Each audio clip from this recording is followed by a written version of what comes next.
মৌলিক সংস্কার ও জুলাই সনদ নিয়ে এখনও টালবাহানা চলছে। তাই এই ব্যাপারে সবাইকে সোচ্চার হওয়ার আহ্বান জানিয়েছেন এনসিপির আহ্বায়ক নাহিদ ইসলাম। মাগুরা ও নড়াইলের পথসভায় নেতাকর্মীরা বলেন, বিচার সংস্কার ও নতুন সংবিধানের মাধ্যমে আগামী নির্বাচন করতে হবে।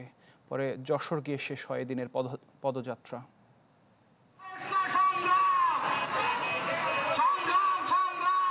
দেশ করতে এনসিপির জুলাই পদযাত্রা এখন দক্ষিণ পশ্চিমের জনপদে। মাগুরা থেকে শুরু হয় 10ম দিনের কর্মসূচি। পদযাত্রা শুরুর পর পথসভায় এনসিপির আহ্বায়ক নাহিদ ইসলাম বলেন, মৌলিক সংস্কার ও জুলাই সনদ নিয়ে এখনও টালবাহানা চলছে।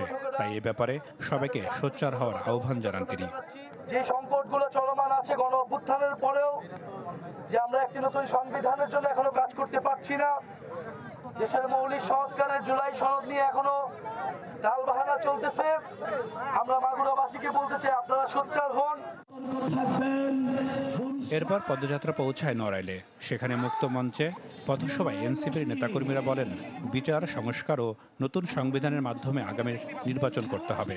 রাজনৈতিক দলগুলো জনগণের আকাঙ্ক্ষা পূরণে ব্যর্থ হয়েছে বিধায় দল গঠন করেছে এনসিপি। যে একটা নতুন দল করা আমাদের লক্ষ্য ছিল না।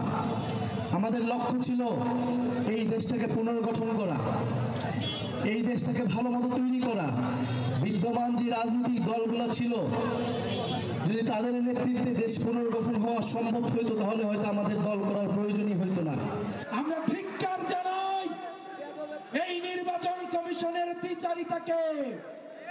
তারা মিটিং করেছে আজকে, তারা কিভাবে গতকালই হচ্ছে তারা ফলাফল তারা জানিয়ে দেয় যে তারা শাপলা মার্কাকে তারা হচ্ছে দিবে না। অভ্যুত্থান পরবর্তী বাংলাদেশে দয়া করে আপনারা সুপারিশের আশায় কিছু কিছু নেতার পিছে পিছে ঘোরার অভ্যাসটা যে আছে আমাদের অনেকের, এটা আমাদেরকে বন্ধ করতে হবে।